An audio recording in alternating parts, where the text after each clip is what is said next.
சிம்பிளான சேமியா பாயாசம் எப்படி பண்ணுறதுன்னு பார்க்கலாம். இதுக்கு என்னென்ன தேவைன்னா, சேமியா வந்து ஒரு அரை கப் எடுத்திருக்கேன் நான்.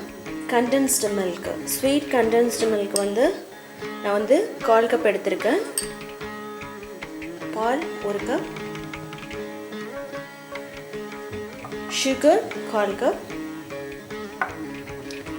நெய்யில் வறுத்த முந்திரி, பாதாம், பிஸ்தா இதெல்லாம் வந்து ஒரு 2 டேபிள் ஸ்பூன் எடுத்திருக்கேன். கீ வந்து 2 டேபிள் ஸ்பூன். ஏலக்காயும் இந்த சேஃப்ரான் வந்து எடுத்திருக்கேன் நான். சேஃப்ரான் எவ்வளோ தேவையோ அவ்வளோ எடுத்துக்கலாம். நம்ம சேமியா பாயாசத்துக்கு நம்ம முதல்ல இதில் வந்து கீ ஊற்றிக்கலாம். வந்து இந்த சேமியா வந்து நம்ம வறுத்துக்கலாம்.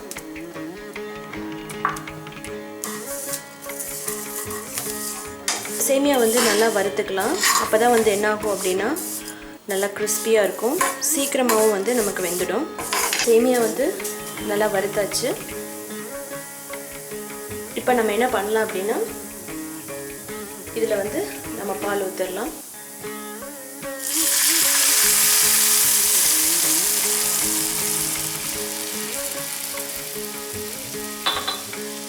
இதை பால் ஊற்றி இதை நல்லா வேக வைக்கணும்.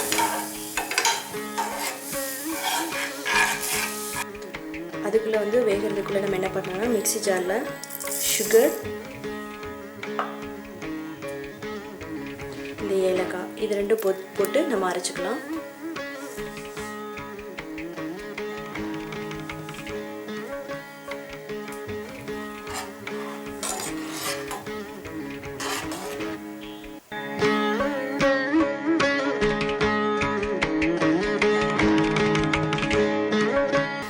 இப்போ வந்து சேமியா வந்து வெந்துருச்சு.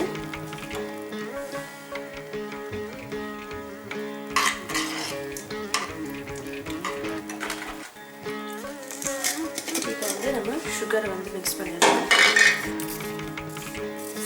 இந்த மறைச்சி வச்சிருந்த சுகர் வந்து ஆட் பண்ணிடலாம். ஸோ இப்போ வந்து இதை மிக்ஸ் பண்ணிடலாம்.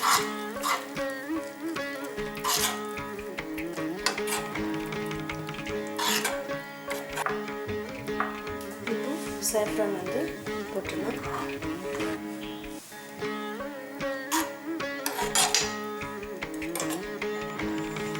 ஃபைனலாக வந்து condensed milk, sweet condensed milk வந்து நம்ம ஊற்றிடலாம்.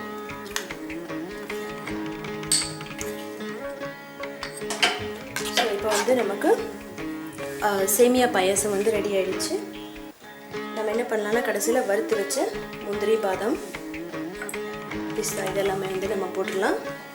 இப்போ வந்து நமக்கு டேஸ்டான சேமியா பாயாசம் வந்து ரெடி ஆகிடுச்சு.